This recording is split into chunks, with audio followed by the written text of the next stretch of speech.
Get in the know.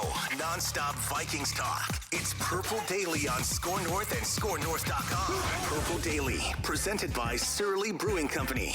I got an email from my home dentist on Friday morning, and my agent got probably a half dozen emails from dentists, even from Canada, reaching out saying that they were willing to make some grills if need be. So there's no lack of effort or no lack of help and resources. So we'll see what we can pull off before this season's over. But I guess I would say it's in the works.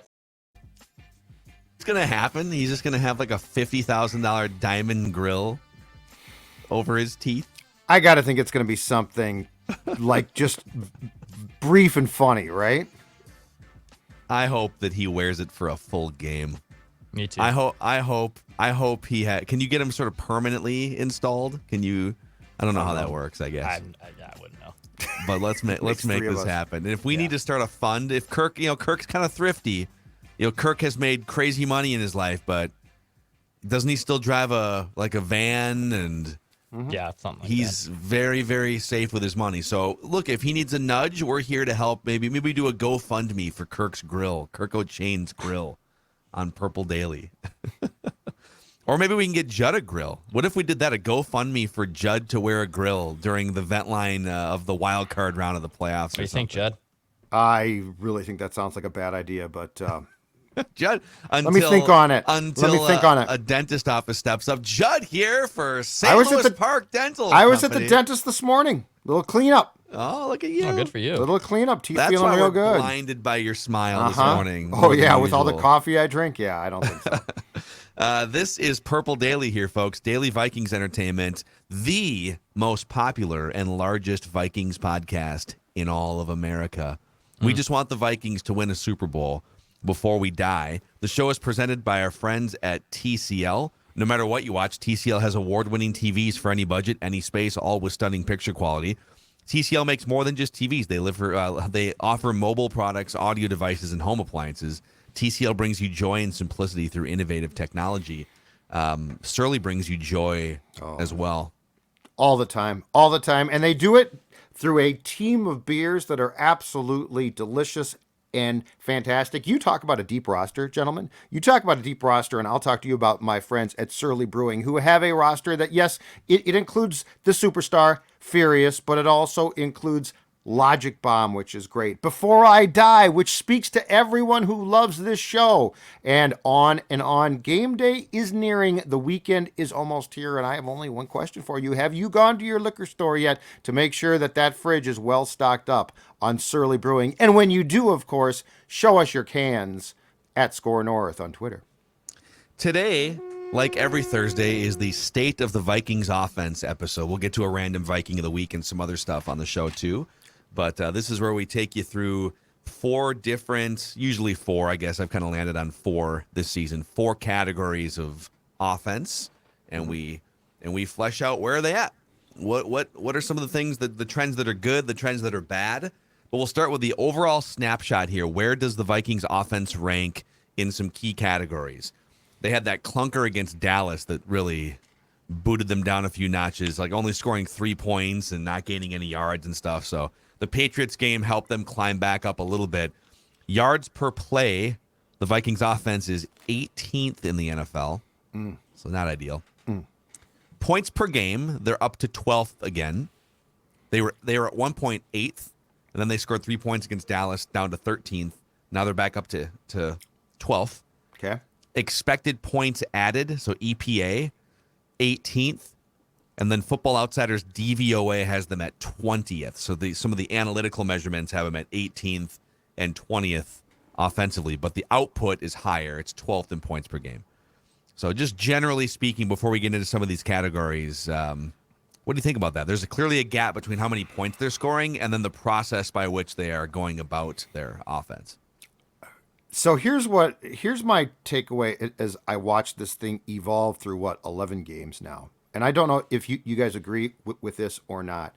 But, I think there's this thing when you're cultivating and working on an offense that you think just 1 week it's going to hit. And it's going to be Randy Moss and the greatest show on turf. And, okay, here we go.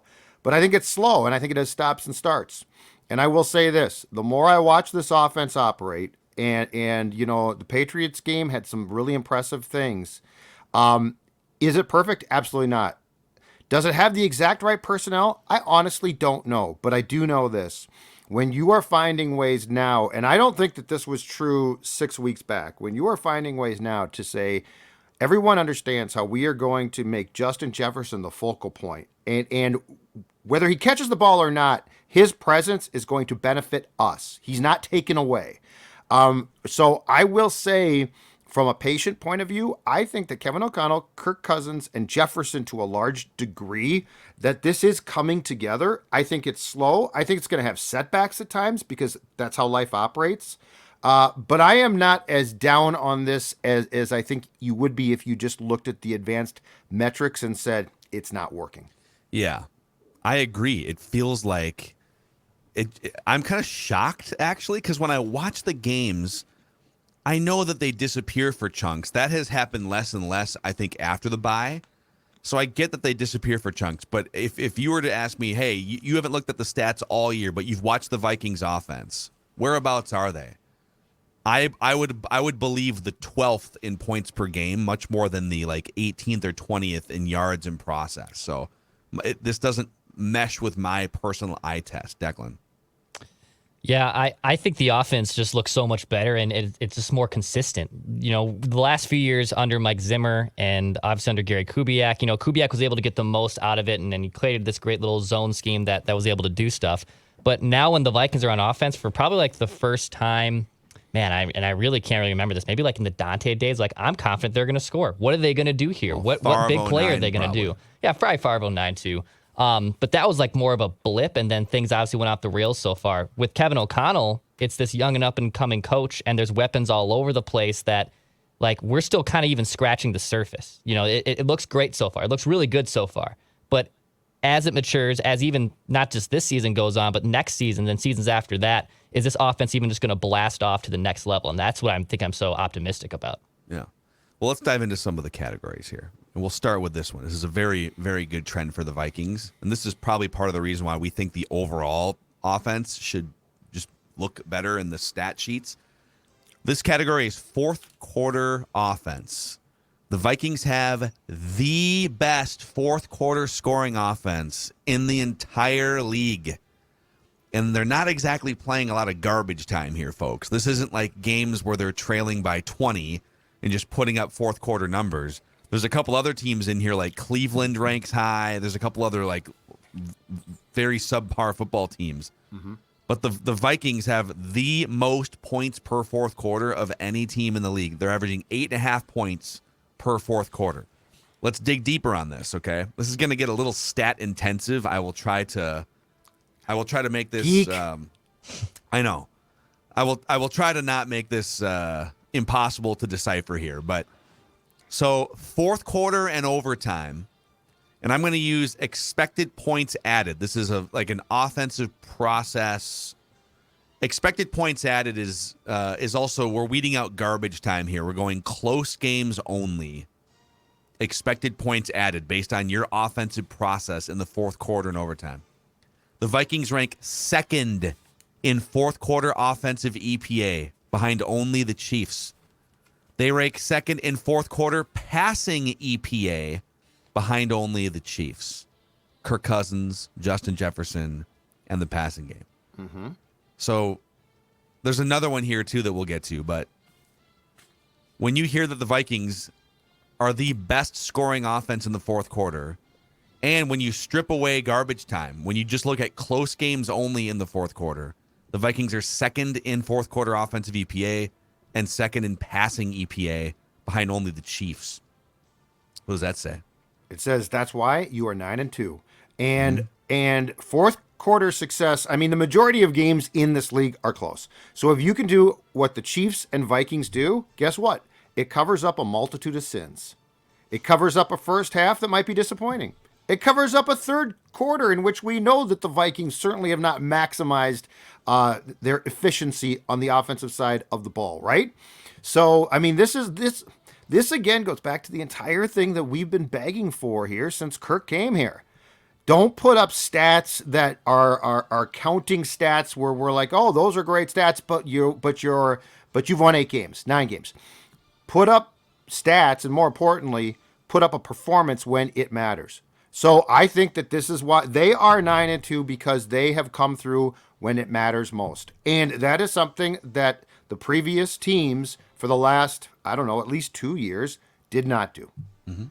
Okay, as we dig even deeper into the fourth quarter offense, and I'm going to stick with EPA here for the first one, which again, it's just, you can replace the word or the acronym EPA, expected points added, with just like the analytics. This is one of the key ones that front offices look at in terms of offensive process.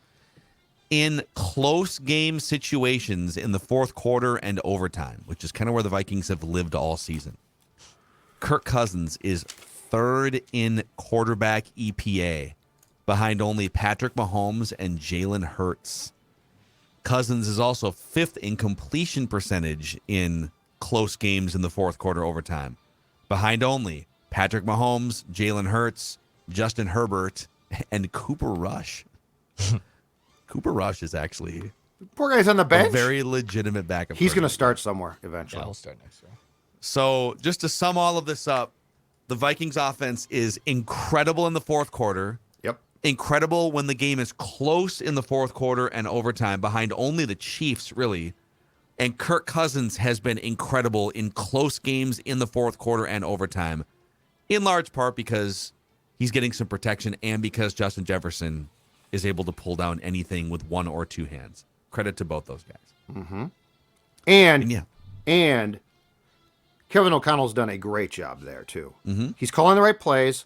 Just the mentality of your team. Think about, and I mean, this is not just true of Zim's Vikings. Think about the number of teams in that exact situation that play uptight, that play like their hands are around their neck. Oh my God, it's another close game. What are we going to do? Yeah. You know, this all goes back to a very simple thing. Post-game locker room previously, right? Well, that game was closer than we'd like. I guess we won, but we don't want to be playing these close games. O'Connell, you know what? We're playing close games. This is us. Embrace it. I mean, your employees are going to do a better job when they feel free to perform as opposed to don't screw this up. And I really think that when it comes to Cousins, when it comes to the line, when it comes to Jefferson, everybody now feels loose. And the other thing is, and my guess is that this is Jefferson gets credit, Cousins certainly gets credit, and O'Connell does too. We are seeing passes made to Jefferson that previously it feels like in the fourth quarter when it came to Diggs or JJ, we didn't consistently see. Like he's taking chances. Oh. And Justin Jefferson's catching the ball. It's funny you mentioned that. Let's get to the second I didn't know category. about this. I didn't set you up for this. No, I do not tell you what the categories I are don't going know. to be. I do not. I just float them at you and get your organic reaction. Well, you've segued perfectly into the second category, which is Kirko Chain's aggressiveness. Ooh. When Kirk Cousins, wearing his $22 on sale plaid button up from Kohl's, decides to go into the phone booth and put $900,000 worth of chains on, take his shirt off, and unveil his 8-pack of abs and go dagger some teams in the fourth quarter. What do those numbers look like? So we'll start with air yards, okay? And this doesn't always, just because you're throwing the ball further down the field doesn't mean you're a better quarterback necessarily. I mean, Joe Montana back in the 80s made a living in a West Coast offense throwing to Roger Craig and crossing routes to Jerry Rice and stuff. So some of it's system, but sure. I found this one to be really interesting. Overall, Kirk Cousins, for all game situations overall, Kirk Cousins ranks 32 out of 39 qualified quarterbacks in average air yards per throw. 6.9 in all situations. In close games in the fourth quarter, Kirk Cousins moves from 32nd to 6th in average air yards at 8.8 average air yards per throw. So what this tells you is Kirko Chains, when the game is on the line, it's close in the fourth quarter, is hunting further down the field than in all other game situations. Yep. And this is where the coach of the year for 2022 in the National Football League, Kevin O'Connell, comes in. I'm sure it came off as an insult, but when I used to say Kirk needs to be a puppeteer quarterback, this is what I meant. He needs the direction. He needs the okay to do this, right? Like the first stat that you read on air yards is what Kirk probably prefers ordinarily.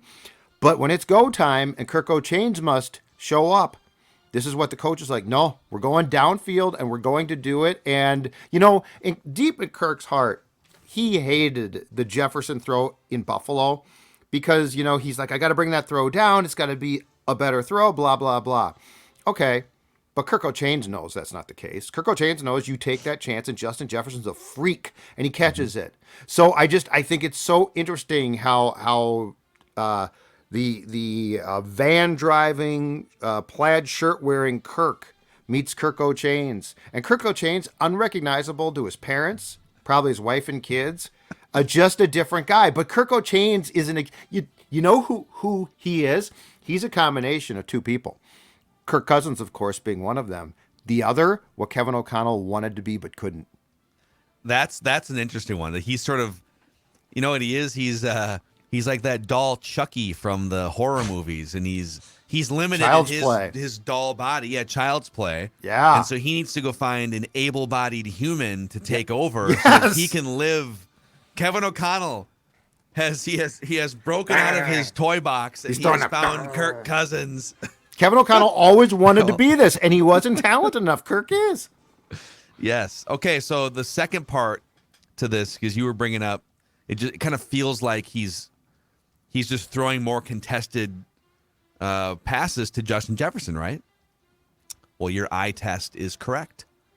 Justin Jefferson has the second most contested targets of any receiver in the NFL, according to Pro Football Focus. I could give you 10 guesses you wouldn't guess. I can give you 20 guesses you wouldn't guess number one. You want to try now? Declan, go ahead. You often guess more correctly than I do. I can give you probably 50 guesses you wouldn't guess number one. And is it some random quarterback? These are receivers. Who has the most contested targets of any receiver in the NFL? It is a team that you would not think at all is trying to do this, but apparently they are. It's just failing. All right, I'll try one because he's a good receiver, and they've been throwing a backup QB in there a lot. Amari Cooper with the Browns. It is not Amari Cooper. Okay, I know they get lots. He shows up 12th on this list. Okay. Or contested. It's Cortland Sutton with the Denver Broncos. Yeah, okay. Has the most contested targets. Former Titan. 20. Didn't even know he was in Denver. Yeah, I think he played for the Titans for a while. He was good at one time. I haven't heard his name in about 2 years. You're thinking of Cortland Finnegan, aren't you? Oh, I might be. That's Cortland. Cortland's first name. Cortland Finnegan, Cortland Sutton. I think that was like 10 years ago. Was it Cortland Finnegan? Cortland Sutton is a wide receiver. Andre Johnson? Yeah, he did fight Andre Johnson that one time. Cortland Sutton spent his entire career with the Broncos. Oh, okay. Yeah, he's been there for 6 years. But you were close. Much for that. It's Cortland's the first name, okay? So Justin Jefferson has the second most contested targets of any receiver behind only Cortland Sutton. He's tied with DK Metcalf in that category. But he has the most contested catches of any receiver. He has 16 contested catches. Yes. Out of 27 targets. And the next closest is Michael Pittman Jr. with 15, just one below him with the Indianapolis Colts. So to answer your thought, yes, he has the most contested opportunities, second most, and the most contested catches of any receiver in the league. Do they put quarters on that? They probably don't. I'd love to know the amount of those contested catches by Jefferson have come in the fourth quarter. They don't have that in front of me. I wonder if we could just like dig in with one of our PFF friends. But like there were two. It kind of seems like you're right. Two last week. The one in Buffalo for sure. Yeah. Was the Saints one considered a contested catch in London? I don't know for sure. I think if you have a step on someone, it's not necessarily contested. Right. But like if a defender has two hands on the football that you are trying to catch with one hand, that would be Buffalo. That would be a contested catch. And you somehow amazingly rip it from the guy's hands and come down with the football. Yes, I would put that as contested.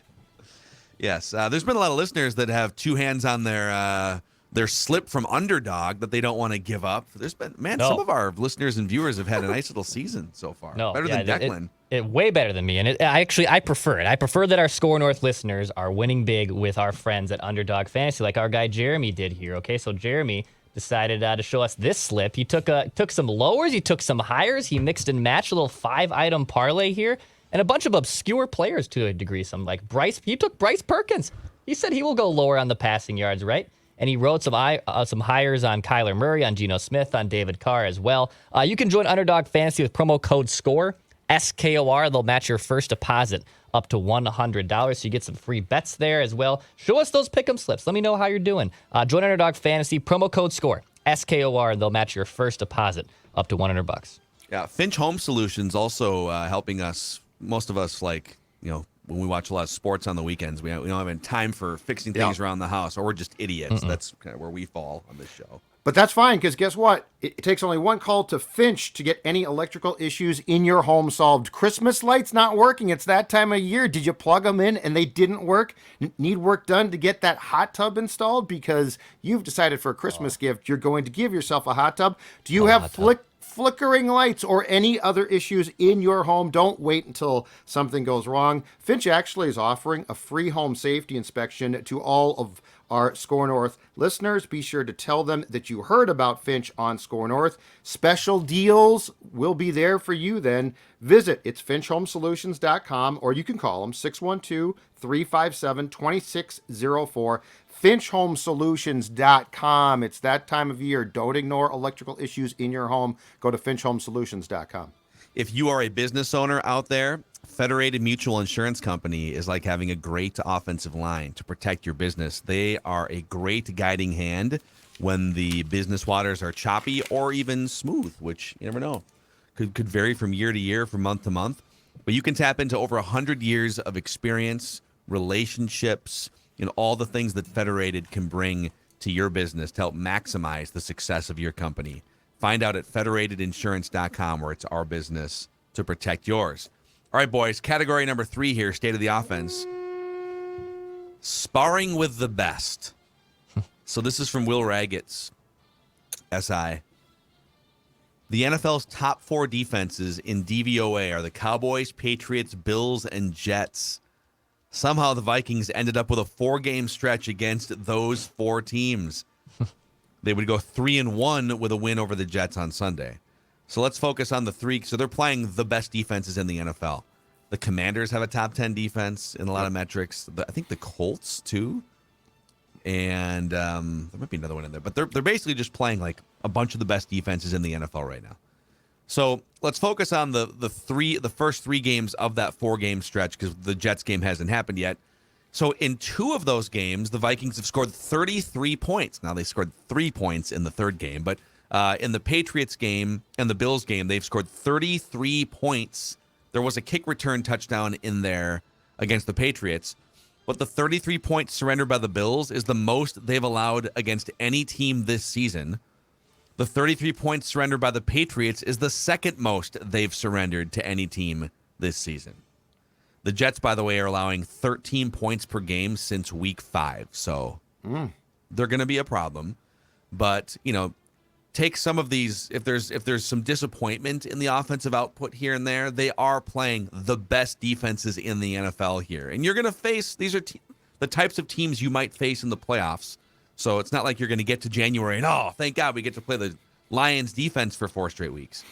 But, they've kind of held their own sparring against these top defenses in 2 of the 3 games anyways.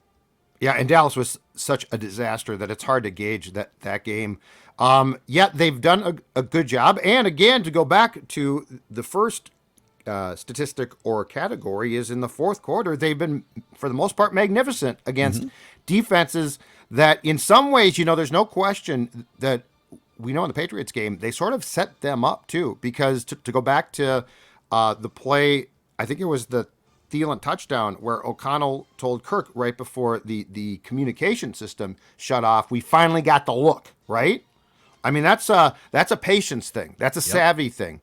There have been, that's what I go back to. Like, has this offense completely clicked? Absolutely not. Do I see it evolving, and do I see what they're trying to get at, and do I think it's improving? Absolutely. And that's against defenses, to the stat that you just gave right there, Phil, that are really damn good.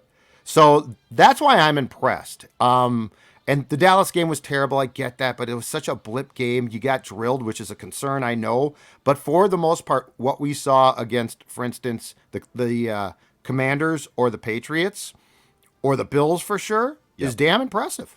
It is. I feel like too, people are just like sleeping on the fact like that the Vikings are playing these really good defenses. So like the DVOA stats against the Vikings, I know aren't very friendly. I believe Aaron Schatz said that it's the worst DVOA for a 9-2 team in NFL history by like a very wide margin. But they're playing very good defenses. And if they get a win against a good Jets defense, and to Will's point too, I mean, going 3-1 against 4 of the top 5 defense in the NFL, but we're just kind of ignoring that stat from the national side. And it's kind of frustrating from Vikings fans because they're carving up pretty good defenses. Yeah, and what's weird is DVOA, I believe, does include strength of schedule and a quality of opponent in its calculation. But I don't know. At some point, they had 9 wins in their first 11 games. Yeah. So it is weird that they're giving up, I think, more than a yard per it's like a yard per play more defensively than they are gaining offensively, which generally is not a sustainable way to go about your business in the NFL. So I get it. I get that they don't profile as a 9-2 team, but when they are this good in the fourth, when you're this good in high leverage situations, this good offensively in the fourth quarter situationally, it makes up for some of the other gaps. And the question there is, how lucky or sustainable is their fourth quarter offensive performance? I don't see really, I mean, there was a one-handed catch in there, but I don't see anything that just stands out as like blatant luck in a lot of these fourth quarters. You could say, well, but Josh Allen fumbled on his own goal line. Yeah, but the Vikings also had the ball an inch from the goal line. If they just like move forward an extra inch on that, that was a 50-50 sneak play, a play in which the Bills were lined up in the neutral zone too. Yeah. So if they score that touchdown and they just win the game out right there, do people view the game differently? I don't know. So I guess they're going to have to keep defying the analytics, I guess. And then the fourth category for you guys here, state of the offense, is offensive line cornerstones.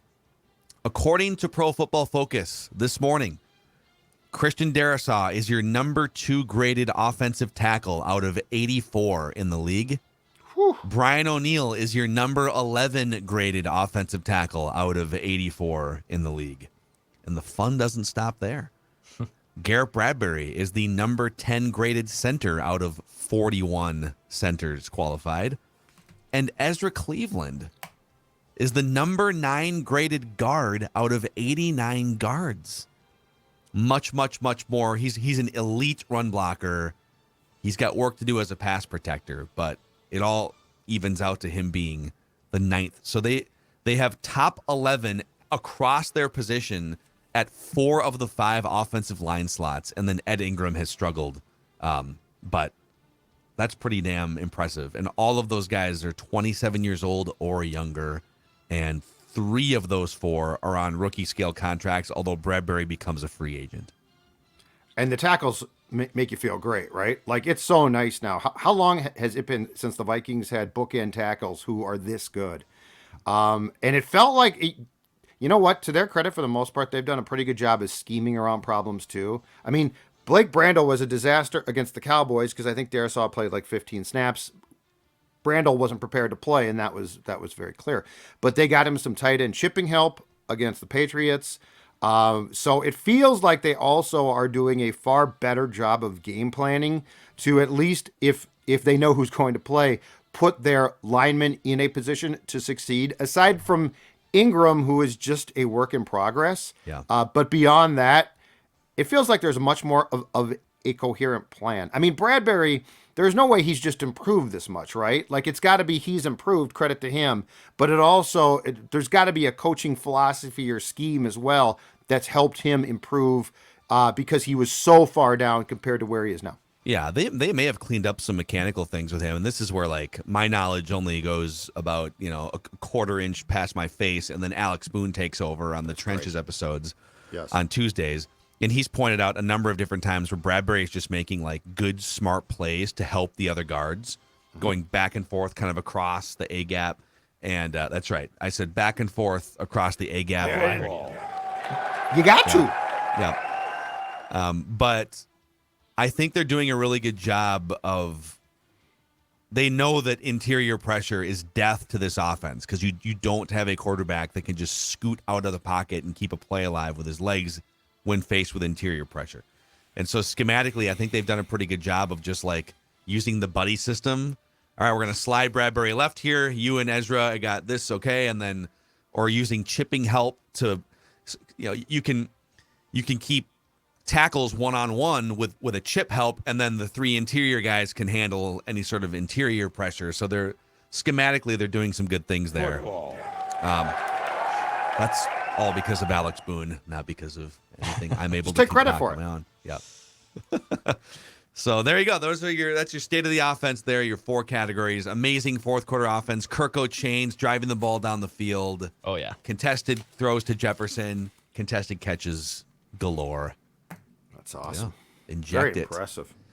What are people saying about the Vikings here, real quick? We have updated quarterback rankings from The Ringer, gentlemen. You like that?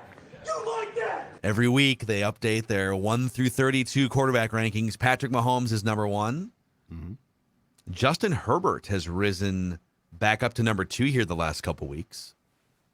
What do you think? You think Justin Herbert's the second best quarterback? That feels a little. I love him, but it feels a little aggressive. It does. Okay. Number 3, Josh Allen. Number 4, Lamar Jackson. Joe Burrow 5. Tom Brady 6. Dak Prescott 7. I don't get this. To be honest, He's good. I'm loathing this list each week.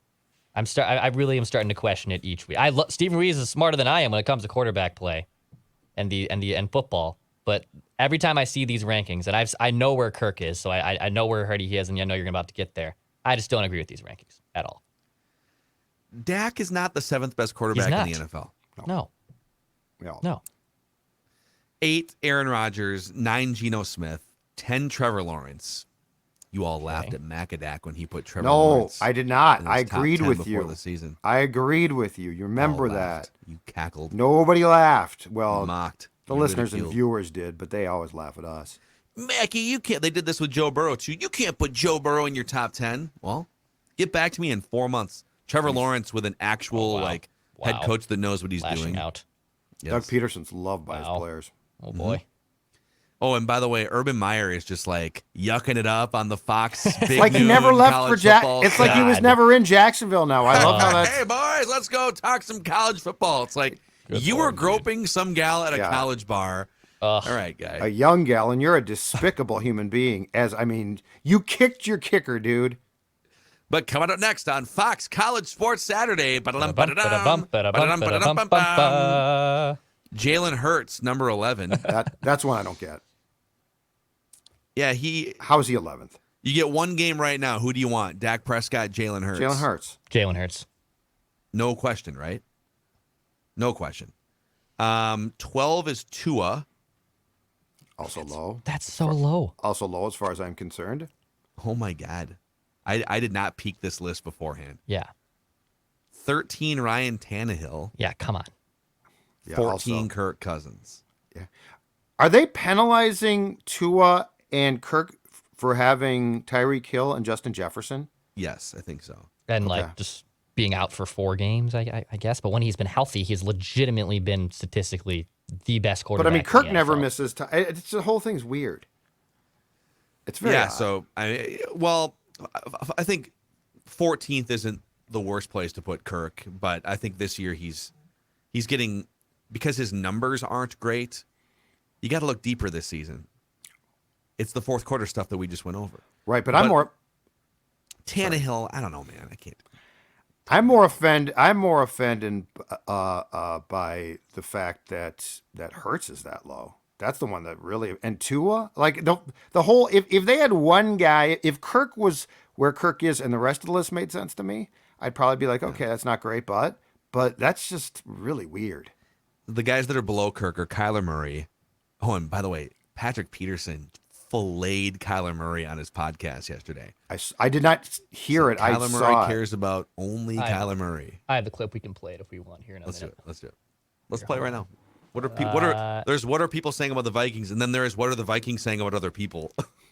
Yeah, That's what this was. Yeah, the whole thing was really interesting. This was Patrick Peterson on his All Things Covered podcast with Brian McFadden. Verbally now, vocally, Kyler Murray is talking about, and I don't like how he's doing that. I think he should keep some things privately, but it tells me he doesn't care about his head coach. And he's putting everything on the head coach, basically saying Kyler Murray don't care about nobody but Kyler Murray. That's just a matter of the fact. Well, I gotta. So, I can't argue that I don't know him personally. You played with him for a few years, so I got to take your word for it. BMAC's like, what? McFadden was like, What did you just say? Oh my god. And then of course, obviously, Kyler Murray caught wind of that, and he tweeted something out like, "Boy, as a guy that was once my mentor, or whatever, you got my number. Why are you going on your podcast and trying to elevate your podcast by dragging me? You got my number." I'm Team Pat P here because Kyler Murray, I believe at the podium was it Sunday after the game, he's at the podium and he basically blamed Kingsbury for something and dropped an F-bomb. That is an immature. Dude, you're a quarterback. Immature. Yeah. Dude, you are a quarterback. You can't. It's one thing if you want to go far and try and lay the blame at the coach or at the feet of the coach. It's another if you're dropping F-bombs at the podium. Yeah, that's really, really immature. You are the face of the company. Show some maturity. Show some command of the room, right? Yeah. So there you go. All right. Well, there's what are people saying about the Vikings and what the Vikings are saying about other. We should find. Can we just have a Vikings player torch a fellow NFL player every week? Yeah, let's get Kirk. All right, Brian O'Neill, it's your turn. Just pick someone out and rip the bleep out of them. Zimmer didn't even look at me in the hallway. Didn't even look at me. I was going to get breakfast every day. Yeah, I guess technically he did do that already. Yep, so there are Kendricks.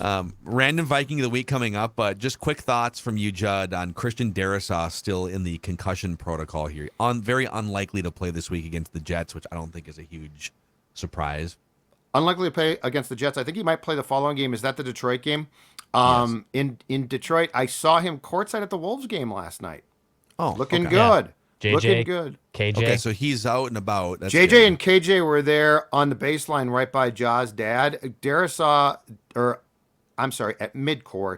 Darrisaw was baseline, but he looked good. So I would guess he sits out one more game, and there's a fighting chance that he can get out of the protocol and actually be prepared to play at Detroit. Okay. Don't rush him back. They won't. Okay. They did that once. It was a bad idea. Yeah, take at least. He might miss Detroit too, but I'm just saying he's out and about, so it's not like he's in a dark room with like the waves, that. Dude, that was like Justin Morneau for like a month or two. Yeah, I know, it's not funny. That's spooky. Koski, right? Didn't Koski have the same thing? Yeah. Mm-hmm. Couldn't stand up. Yep. So, all right, well, let's get to a random Viking of the week here in a moment, presented by our friends at Livia, helping a lot of Purple Daily listeners get in the best shape of their adult lives. Yes, that's right. And don't wait. Do it now. And you're saying, but Judd, sports dad, it's the holidays. But I'm going to tell you right now, if you're on the couch and you might be thinking to yourself, I got to get in shape, so I'm going to go work out. But then because you're carrying the extra weight, you're like, I don't want to work out. It's too big a pain. Let Livia be the first place to help you, because right now, save 50%. It's their best offer of the year. And you know what makes working out simpler, easier, is losing weight first. Again, 50% savings, 855-GO-LIVEA, Livia, LIVEA.com. Inside or outside the state, because if you're outside, we've had a lot of our PD family join from, Arizona, Florida, California, because you can do it virtually. Losing the weight is easy, and the best part is they're going to also help you keep that weight off. So don't wait until January 1st. Make the resolution now by going to livia.com to lose that excess weight, livea.com. It is time now for the random Viking of the week. You go ahead, Dex. You both hit the button at the same time. So this is a battle of wits between Judd and either myself or Declan. It's a 2-on-1 handicap match every single week. And Judd has been dominating 40-23 over the past year and a half or so. We should almost break this up like we do with Write That Down into like seasons or something. It's like a Random Viking. Maybe every like 2 months it's a new season or something like that. We'll discuss it. Yeah, We'll discuss it. We can do that. And so I'm going to throw out clues for you guys. You get up to 3 incorrect guesses each. You can ask me questions if you want to. I can refuse to answer if I feel like it's going to be too obvious. A few former Random Vikings of the Week include Phil Lodeholt, Bobby Wade, Sean Salisbury, Marquise Gray, Nate Burleson, and Leroy Horde. Are you guys ready? Yeah, let's do this. No cheating, no Googling. Correct. All right. This Random Viking of the Week originally hails from Alexandria, Virginia. This Random Viking of the Week was a 2-sport athlete in high school. Track. I'll just give you the other sport. It was track and field. Did it say what he ran or what he did? Is that Sprinter. available? Sprinter. Okay. The 100 and the 200. Tough race. This Random Viking of the Week has a half-sister named Porsche. Or Portia. I think it's Porsche. Probably Portia. It's spelled like Porsche. There's a very prominent character on the show White Lotus right now on HBO. She's a Portia. Okay. Gotta be Portia. I'm gonna go with that. This Random Viking of the Week was involved in one of the most noteworthy plays in Vikings history.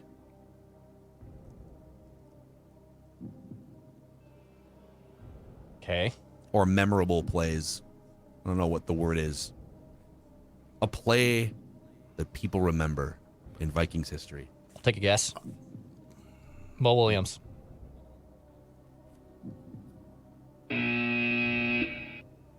He was part of a memorable play. I'll take a guess. Ahmad Rashad. Wow, a couple early aggressiveness it, here Joe. from I like it. Declan and Well, Judd. I like. The There's no downside. There's no downside. The memorable play is an interesting early clue. I like it. Or is it one of the memorable ones we're forgetting about? Mac is maybe trying to get us off a scent of, that's why I threw out the Mo Williams and right away one, because that's the one that like immediately comes to mind. We got Rashad out from the catch. Yeah. Yeah, how many memorable plays we've gone through? So we did. But there's Judd's a lot of pecking memorable. order. But there's a lot of memorable plays. You know what you didn't say? You didn't say positive memorable plays. I did not, You said memorable plays. and I'm not going to answer that question yet. Okay. I didn't ask the question. I was just You adding. and- I was and- adding and analysis. He's I was not answering the question either. I was trying to give the This that, viewers John? and listeners a little bit more, perhaps that, there. John? Yeah, exactly. Schism. Okay. All right, this Random Viking played 70 career games as a Viking. Oh. 114 career games. So, do the math on that. 70 career games. This Random Viking of the Week has 4 career fumble recoveries.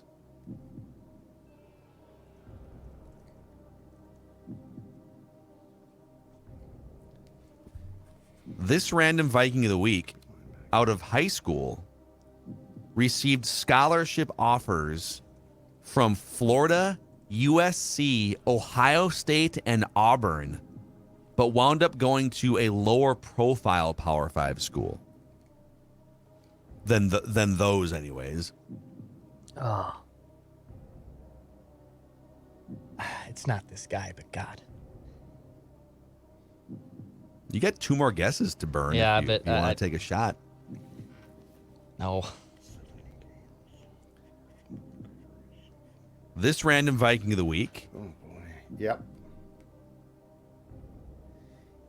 his most recent tweet. That's right, he is on No, Twitter. it's a tweeter. Okay.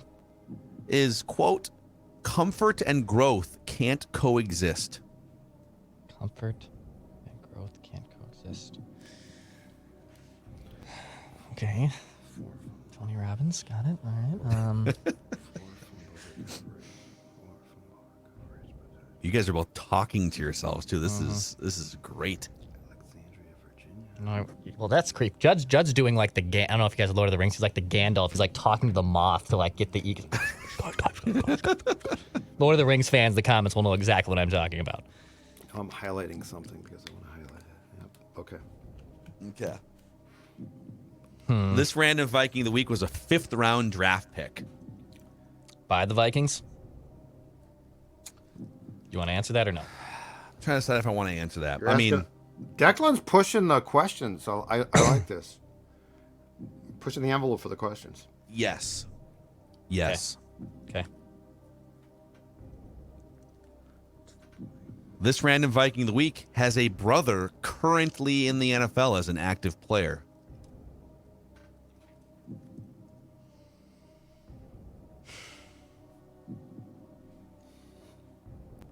This random Viking of the week, we already mentioned Twitter, by my count, has over 2 million social media followers. Stefan Diggs? We have a guess. It is Stefan Diggs. Wow. Is the random Viking of the week. I wasn't even thinking current players. That's right. There are no rules that say you can't throw current players out in random Viking of the week. I thought he was I know he went to college at Maryland. I thought though he was from, I guess, for Alexander. Well, he went to, I think he went to high school in Maryland. It's all, they all kind of, those states kind of mold together. It's the DMV, the DC, Maryland, Virginia area. I wasn't even thinking on that sense. Good job, Declan. There you go, Declan, rocking and rolling. Stefan Diggs. Here I was trying to think. I was giving you very frontal clues this time. Sometimes I'll throw you some change up. Sometimes I just throw the fastball down the middle like I did this time. I expected that you were trying to deceive us. I was by throwing fastballs down the middle. But I was not thinking of a current player. Stefan Diggs. Right. There you go. All right, so Declan, we snapped Judd's 2-game winning streak there. We have now won 3 of the last 5 and 5 of the last 8 random Vikings here. So we're holding our own now. Against who did I do last week? I forgot to mark it on my master Terrence Newman. Terrence Newman, thank you. Terrence Newman. So, all right. Cool. Judd still with a 40-24 lead all time in a random Viking of the week. I'm feeling pretty good right now. I'm feeling pretty good. It's a fight on a week-to-week basis. We can maybe do more of this tomorrow or next week, but I also want to, for people that are still hanging out with us here toward the end of the show, we now have officially a Purple Daily Leadership Cabinet webpage. That's right. Welcome to 2022 Purple Daily Leadership Cabinet webpage. You can go to scorenorth.com/cabinet, scorenorth.com/cabinet, and you could submit your application to be part of the Purple Daily Leadership Cabinet, okay? Love it.